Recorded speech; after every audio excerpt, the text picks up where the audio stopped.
Vamos iniciar agora a palestra intitulada Estilo de Vida e Câncer, Prevenção e Riscos no Cotidiano, que será ministrada por mim, professor mestre Jean Anderson Pereira Souza. E para quem ainda não me conhece, sou docente de Ciências Biológicas e Ciências em Saúde, assim como mestre em Saúde Coletiva, especialista em Biologia Celular e também especialista em Gestão Ambiental, e de formação, bacharel e licenciado em Ciências Biológicas com ênfase em Genética, sendo a genética toxicológica a minha principal linha de pesquisa na sub-área de mutagênese e carcinogênese. E junto com vocês vão conversar um pouco sobre a relação entre estilo de vida e câncer, e para tal é sempre importante revermos alguns conceitos como carcinogênese, definição de câncer e sua relevância na saúde pública, assim como ressaltar a importância da prevenção e do diagnóstico precoce. E esse primeiro conceito, que envolve ali a carcinogênese, que nada mais é do que um processo de desenvolvimento do câncer, né? Então é todo aquele processo que vai desde as alterações na estrutura ou na regulação do material genético até as etapas que geram ali a implantação da doença e seus agravamentos. Então, temos dentro do processo de carcinogênese, temos o estágio de iniciação, né? É quando os genes sofrem a ação dos agentes cancerígenos, sejam através de danos ou através de regulações. Segundo, o estágio promotor, né? Onde os agentes oncopromotores atuam nas células já alteradas, né? Onco é um termo que vai se relacionar a câncer, então genes, oncogenes, né? Ou genes, agentes oncopromotores, vão ser todos aqueles que vão promover ou ajudar a provocar, né, a doença.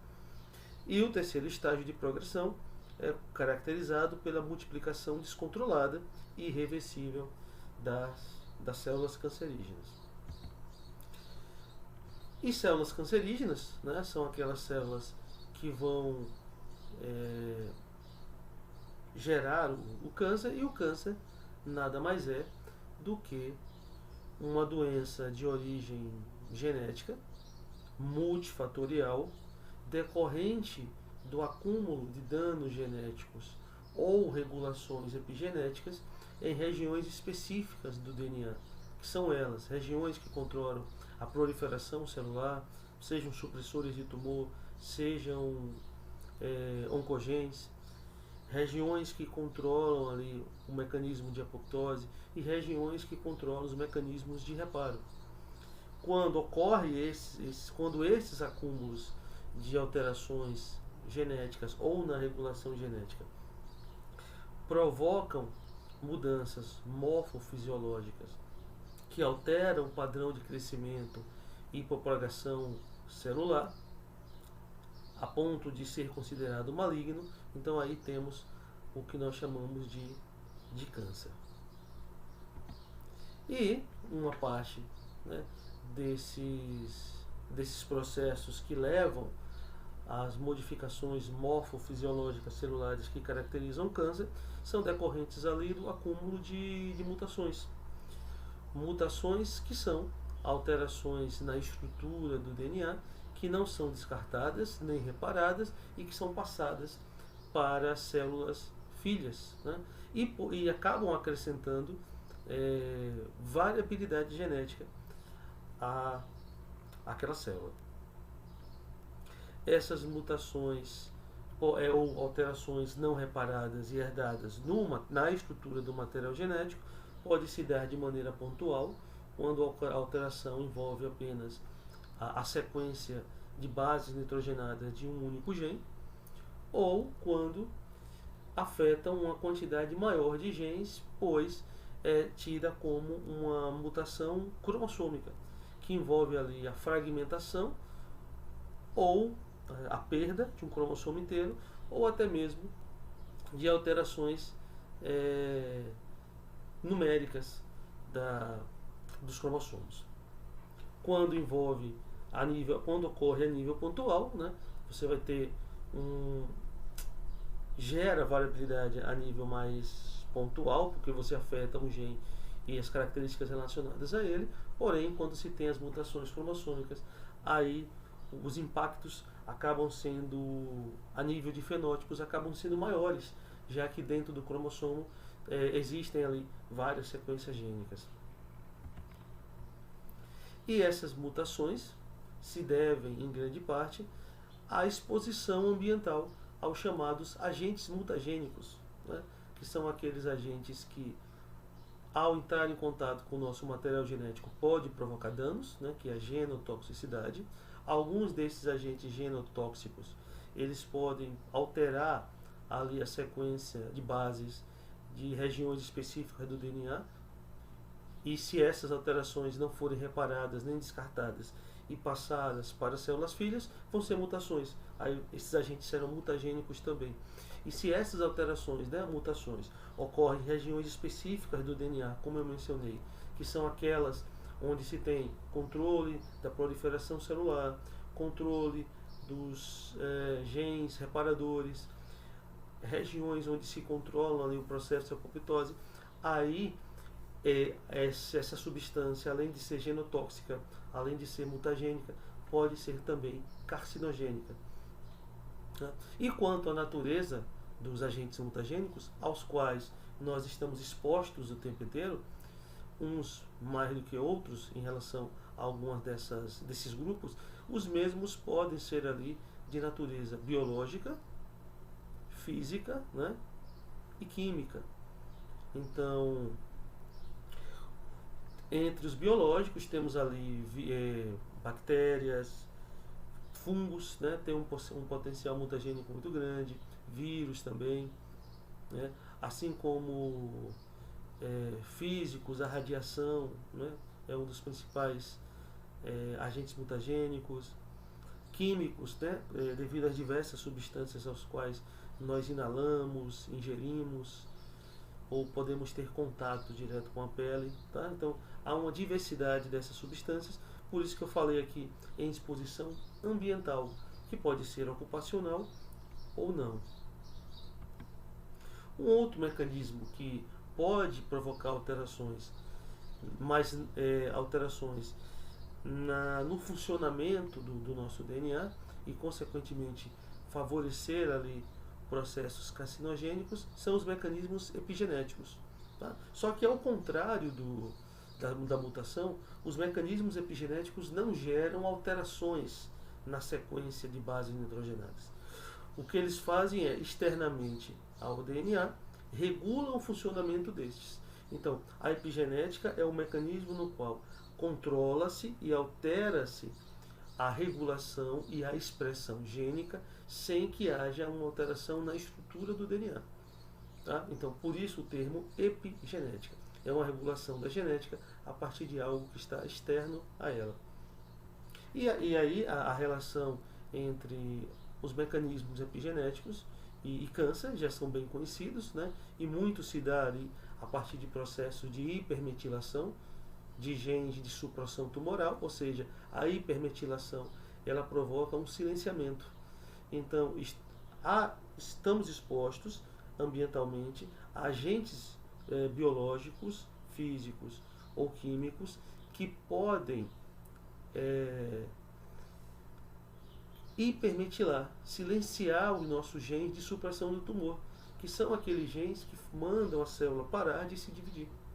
Tá? Uma vez que ocorra essa hipermetilação, perdemos ali o controle sobre esse processo de proliferação celular. E há também agentes epigenéticos, né, aos quais nós estamos expostos, muitos através da alimentação, que vai provocar uma hipometilação. Se a supermetilação silencia o gene, uma baixa metilação, a hipometilação, permite que ele entre em atividade. Então, o que é que a regulação epigenética faz? Silencia os genes que mandam a célula parar de se desenvolver e ativam de maneira sistêmica os proto-oncogenes, que são aqueles genes que, quando são ativados, eles favorecem o desenvolvimento do câncer, porque eles vão mandar a célula se dividir sem parar. Tá? Existem outros mecanismos epigenéticos, como a questão dos microRNAs, são pequenas sequências de RNAs que conseguem interferir no processo de transcrição, né?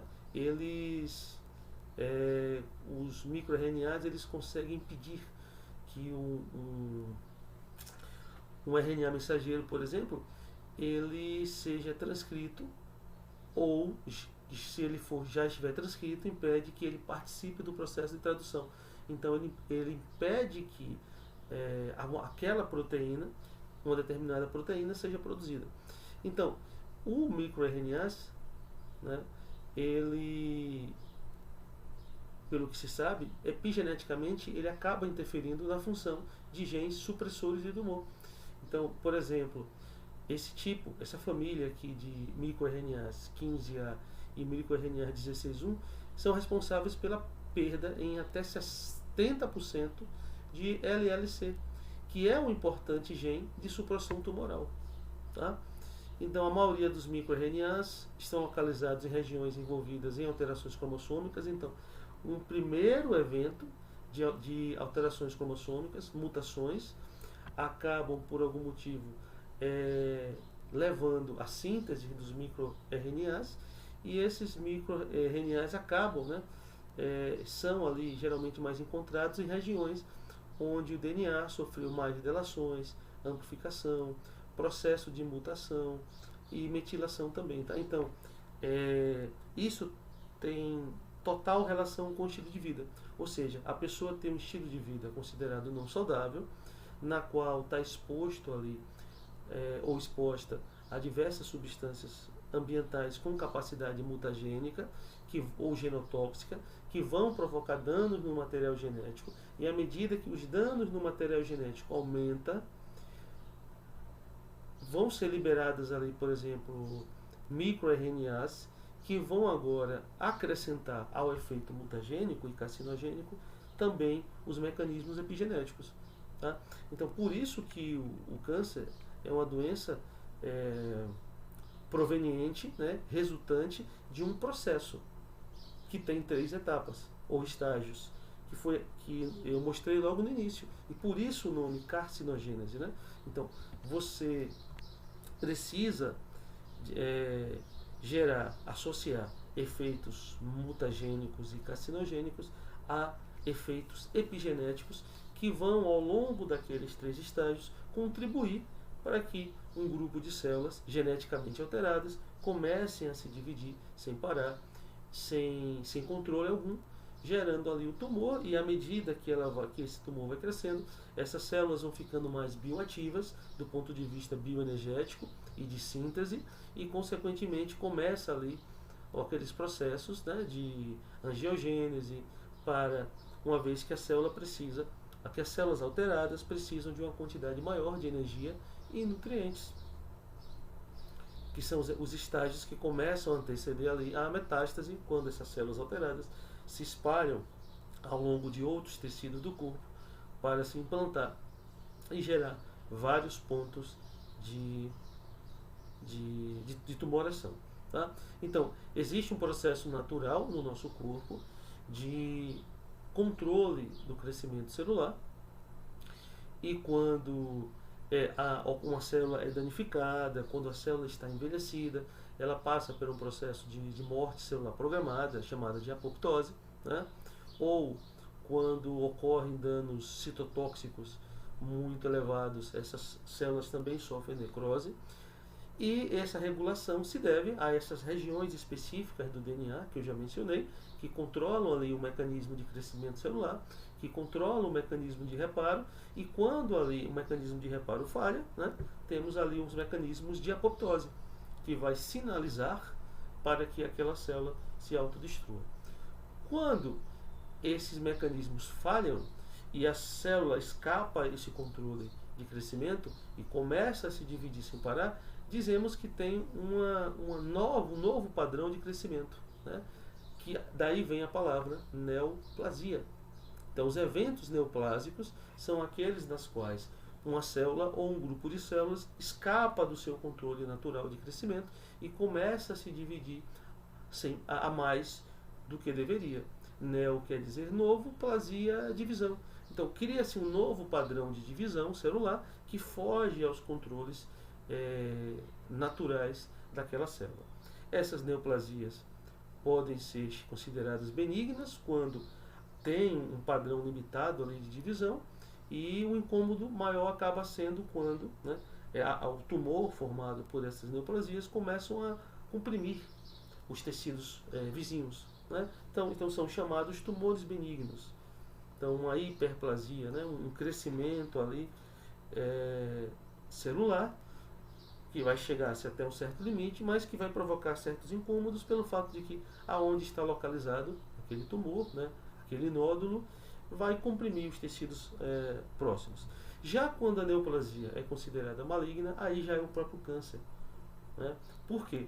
Porque o câncer já é uma neoplasia resultante de uma soma, de uma adição maior de vários processos, que envolvem aqueles conjuntos, como eu mencionei. Né? Só lembrando, o câncer ele é uma doença de origem genética e multifatorial, porque a exposição a múltiplos fatores leva a um acúmulo de danos genéticos e alterações epigenéticas que fazem com que as células alteradas escapem ao controle de crescimento celular e se torne uma célula neoplásica maligna, que está totalmente fora do controle de crescimento. Vai se dividir, vai gerar várias células filhas. A cada geração de células filhas, ela vai acumulando mais danos genéticos. Quanto mais dano genético ela acumular, maior vai ser a variabilidade genética do tumor. Quanto maior a variabilidade genética do tumor, mais agressivo ele vai ser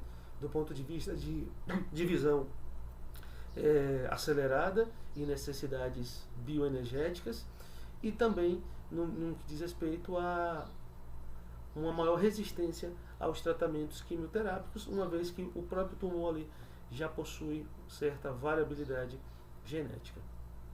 Então a neoplasia é esse escape do controle natural de crescimento.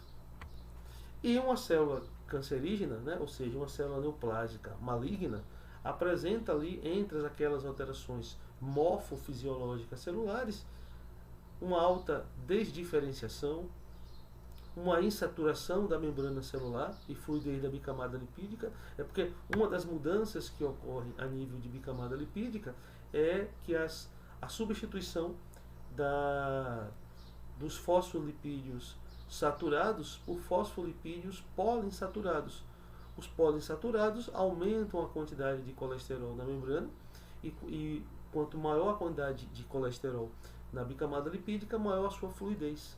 Uma bicamada lipídica mais fluida permite a entrada e saída de uma quantidade maior de nutrientes. E aí estamos falando de uma célula que não para de se dividir e de uma célula que vai, portanto, precisar da entrada e saída de grandes quantidades de biomoléculas, seja para os seus processos energéticos, catabólicos energéticos, seja para os seus processos anabólicos de construção ali de novas estruturas.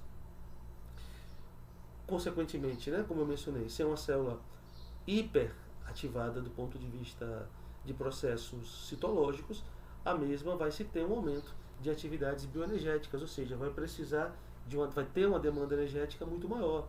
Um outro processo que se encontra é o processo de divisão celular e expressão gênica em grandes quantidades, até que possa ocorrer ali a metástase.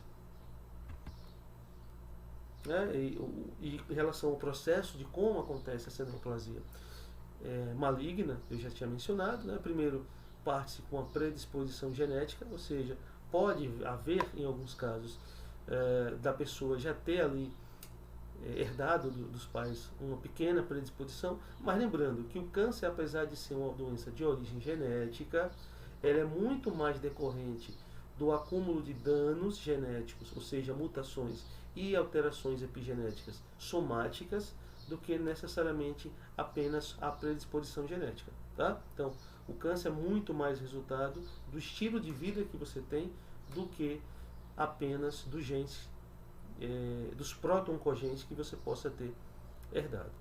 Então, primeiro, uma pequena predisposição genética, associada ali a uma exposição aos agentes mutagênicos, que podem estar o tempo todo em volta de nós, sejam eles biológicos, sejam eles físicos, sejam eles químicos. Ativação de proton-cogens, que são aqueles genes que mandam a célula se dividir de maneira descontrolada. Silenciamento de supressores de tumor, aí aquela célula perde o controle sobre o crescimento celular e aí ocorre o crescimento acelerado. E, por fim, processos metastásicos, que é quando ele se espalha por outros tecidos através ali do sistema linfático. O câncer, diante do que nós sabemos sobre ele, né, e que imagino que vocês saibam, é uma doença de grande relevância na saúde pública, no sentido de que seus impactos são muito graves, muito sérios, né? E o primeiro impacto no que diz respeito à mortalidade, já que apresenta uma alta mortalidade, o câncer é uma das principais causas de morte no mundo, sendo responsável por milhões de óbitos anualmente. E existem mais de 100 tipos diferentes de cânceres já catalogados, cada um com características de desafios específicos. Há um impacto também do ponto de vista econômico, né?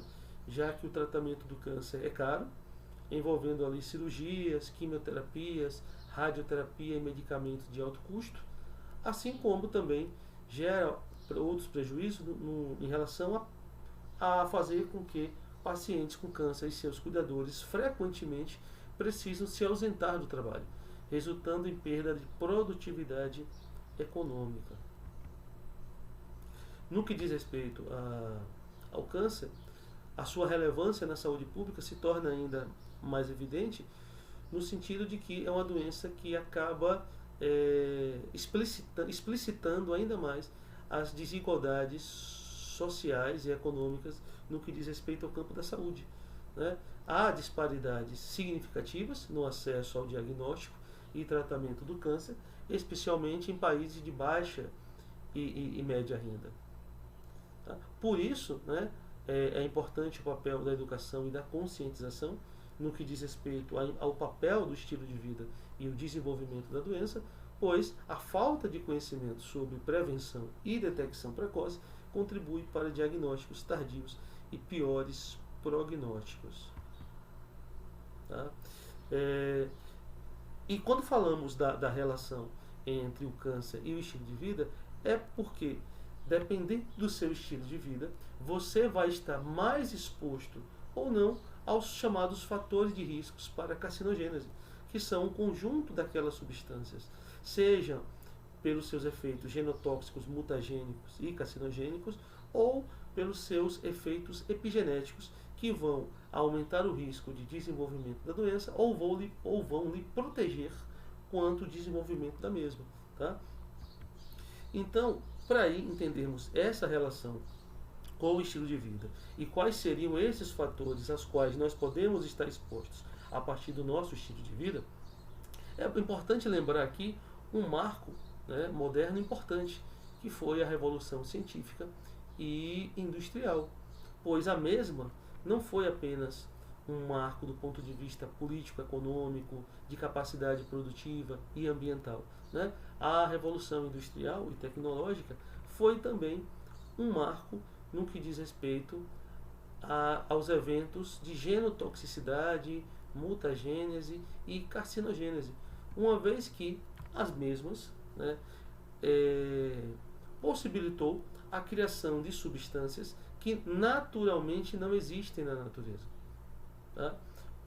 E além, né, de alterar, de gerar essas substâncias, novas substâncias, houve uma alteração no padrão de consumo e, consequentemente, no nosso estilo de vida. O que acontece é que boa parte dessas novas substâncias que não existiam na natureza, elas não têm, por serem muito recentes, elas não têm enzimas específicas no nosso corpo para a digestão das mesmas. As substâncias presentes no cigarro, presentes nas bebidas alcoólicas, presentes ali nos alimentos ultraprocessados, que são aqueles modificados pela indústria em termos de sabor, de cheiro, para aumentar a durabilidade, para aumentar ali melhorar o paladar, né? ali recebe corantes, aditivos, então são esse tipo de alimentos. Nosso corpo, por serem muito recentes, nosso corpo não tem enzimas específicas para a digestão dessas substâncias. E o que acontece é que, uma vez que entramos em contato com elas, nós precisamos digeri-las para poder eliminá-las.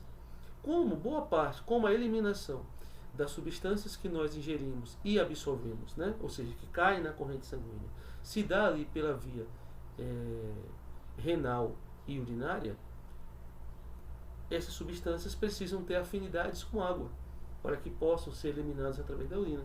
Então, o nosso corpo biotransforma essas substâncias ultraprocessadas para que passem a ter afinidade com água e que possam ser eliminados através da via urinária. A questão é que quando essas substâncias são transformadas e passam a ter afinidade com água, passam também a ter afinidade com o nosso material genético.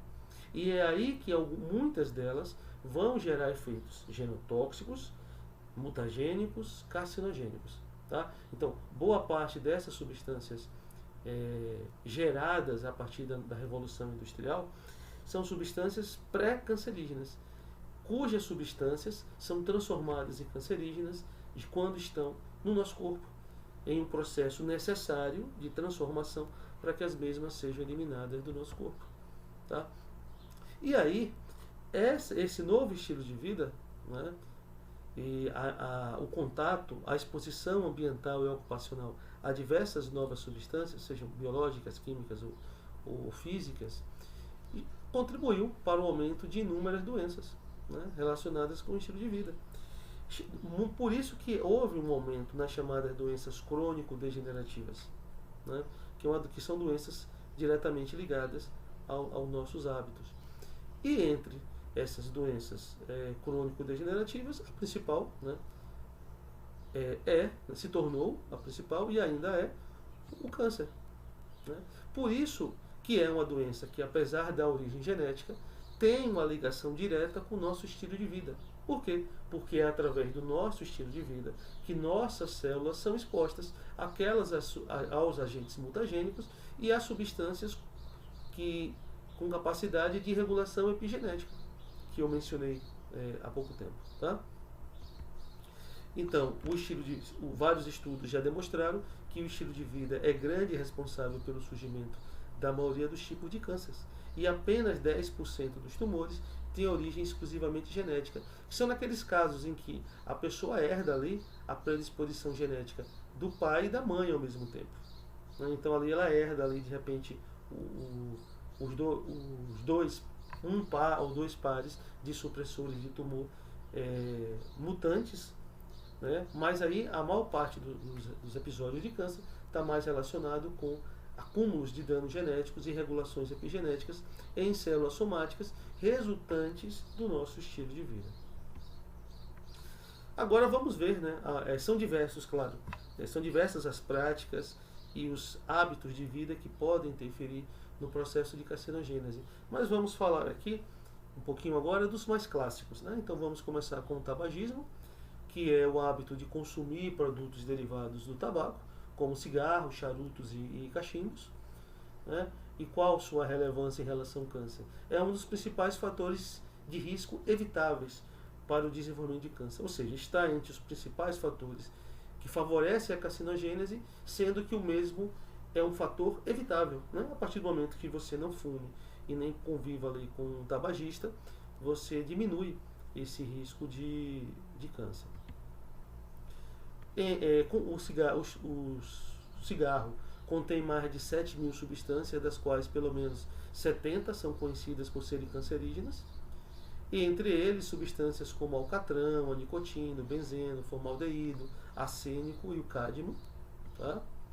E entre os diversos tipos de cânceres associados ao hábito tabagista, podemos citar o câncer de pulmão, o câncer de boca e garganta, e o câncer de pâncreas, bexiga e rins. Sendo que no caso do câncer de pulmão, 85% dos casos desse tipo de câncer geralmente são atribuídos ao tabagismo. Tá? E os outros, os fumantes, têm um risco maior de desenvolvimento destes. A alimentação é um outro hábito, né, outra prática de vida importante e que tem relação direta com o câncer no sentido de poder aumentar o risco de ocorrência dos mesmos, ou também no sentido de ser um aliado na proteção contra a doença. Então a alimentação desempenha um papel crucial na saúde geral e pode influenciar significativamente o risco de desenvolvimento de câncer, tá? E entre os alimentos que podem aumentar o risco de câncer estão as carnes processadas, né? Então, consumo de carnes processadas como salsichas, bacon e presunto estão associados ao maior risco de câncer coloretal, assim como as carnes vermelhas em alto consumo, né, em excesso, podem aumentar o risco de câncer coloretal e outros tipos de câncer. Mas nesse caso aqui, as carnes processadas, né, por serem alteradas ali pela indústria alimentícia, são um risco maior.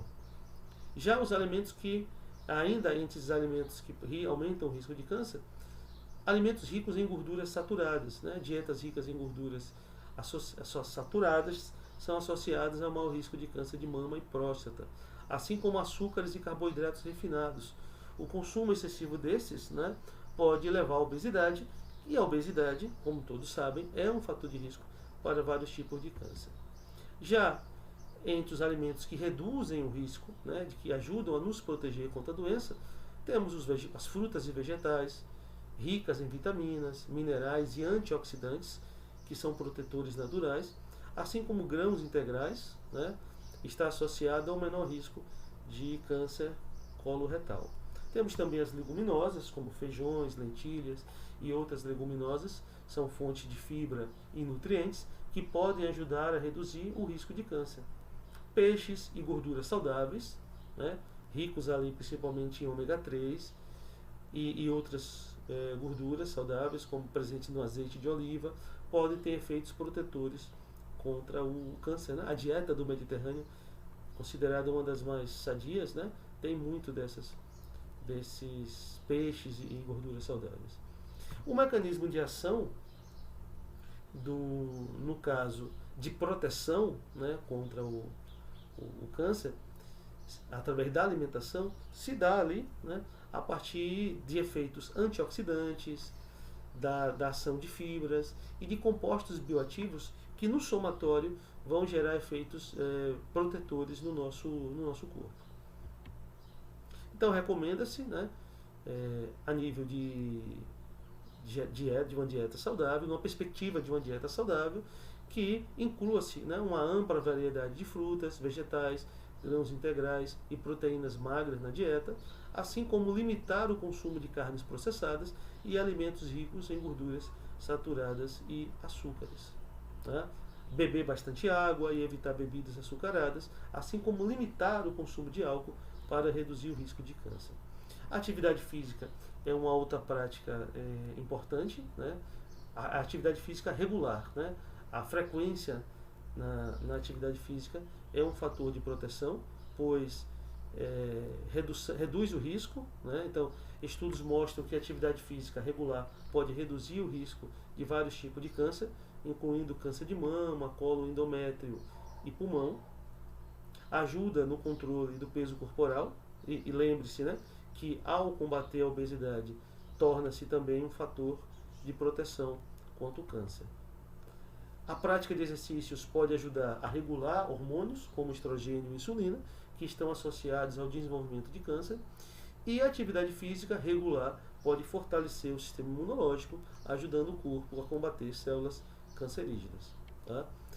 Os mecanismos de ação, de proteção do exercício físico em relação ao câncer está na redução da inflamação, na melhoria da função imunológica e no aumento na mobilidade intestinal. Então, são formas de mecanismos de ação pelos quais o exercício físico ajuda a nos proteger contra o câncer.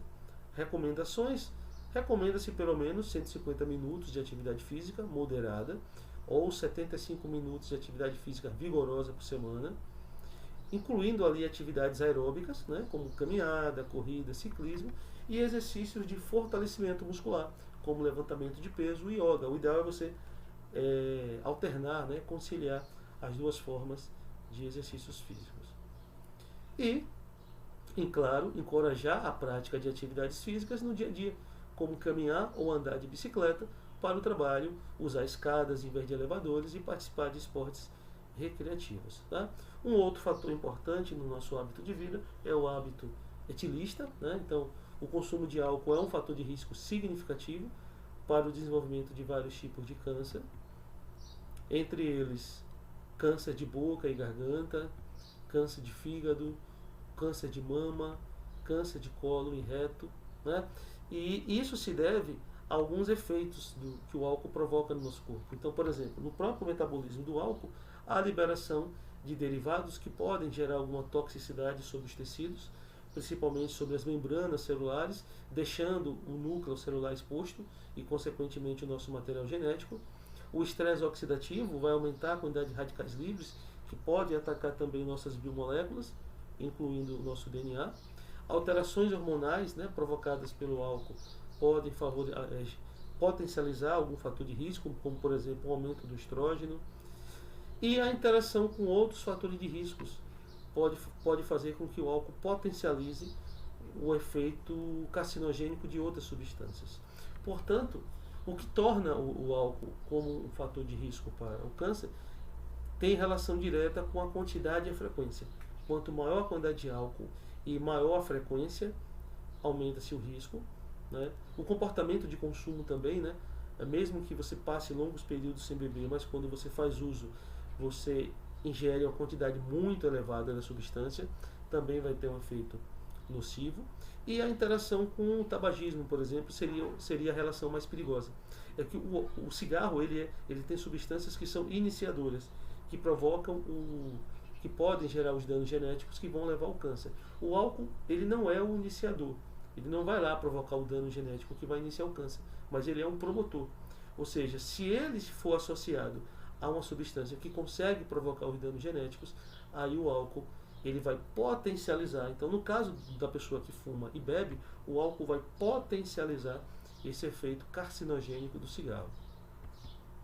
A exposição ao sol, né, é um fator que é importante ressaltar aqui, porque o sol ele é uma fonte importante, né, de radiação que vai gerar processos biológicos no nosso corpo que vão levar ali à síntese ou a transformações de vitaminas importantes, vitamina D, vitamina A, vitamina E. Porém, né, como o Sol ele emite ali a radiação, né, chamada UV, que é dividida ali em 3 bandas, a UVA, a UVB e a UVC. A UVC acaba sendo absorvida pela camada de ozônio, mas a UVA e a UVB chega aqui à superfície do nosso planeta e são absorvidas pela nossa pele.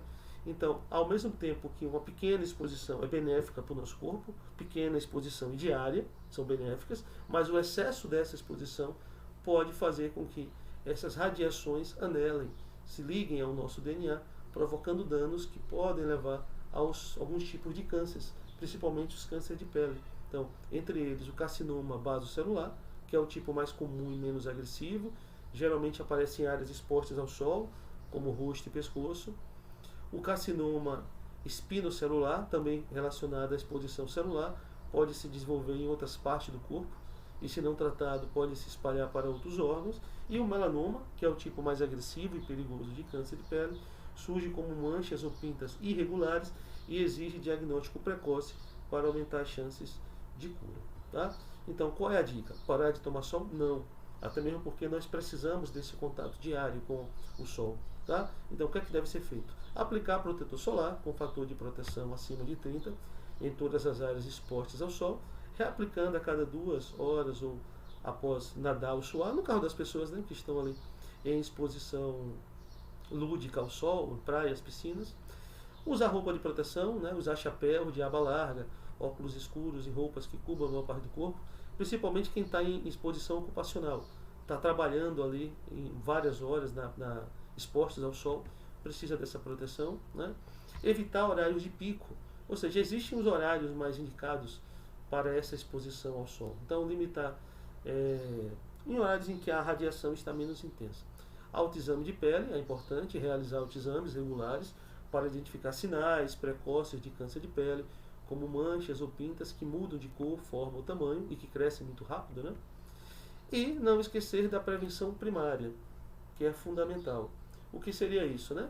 Medidas preventivas como evitar o tabagismo, manter uma dieta saudável e praticar exercícios físicos podem reduzir significativamente o risco de câncer. Tá?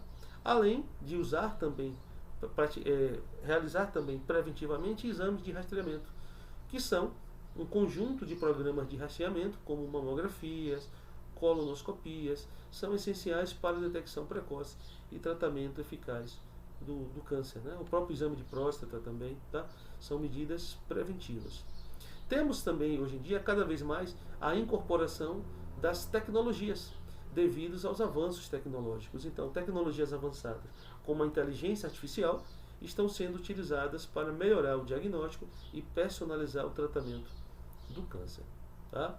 E assim, né, para a gente finalizar, só relembrando aqui, nós falamos do conceito de carcinogênese e seus estágios, seus 3 estágios.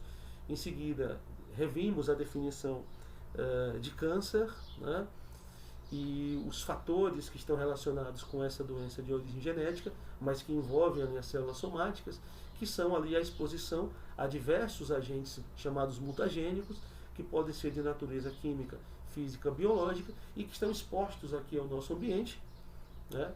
E mais a exposição aos agentes epigenéticos, que não alteram diretamente o material genético, mas podem controlar a regulação dos genes, né? E aí, quando se soma-se um conjunto de danos genéticos, que são as mutações, associadas ali a um conjunto de substâncias epigenéticas que estamos expostos através do nosso estilo de vida, nós podemos ter um cenário de doenças, e entre essas doenças pode-se ter ali o câncer. Né? Então, durante a palestra, ressaltei também a importância de incentivarmos, né, a adoção de hábitos saudáveis. E aí nós vimos que hábitos saudáveis envolvem, né, parar de evitar o tabagismo, melhorar adquirir dietas saudáveis, evitando os alimentos ultraprocessados, ingerindo ali os alimentos naturais com a maior diversidade para se ter acesso ali a uma quantidade maior de efeitos protetivos, moderar no consumo do álcool, né, e praticar exercícios físicos regularmente e alternando ali, associando, na verdade, exercícios aeróbicos com exercícios de força. Né? E também ressaltei ao longo da palestra a importância da educação e a conscientização contínua sobre a prevenção do câncer. Né?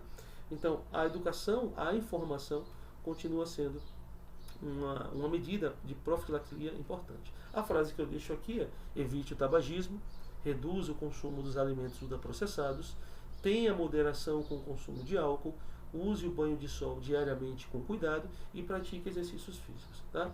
Então é isso, quero agradecer a presença de vocês e também o convite, tá, dos organizadores do evento.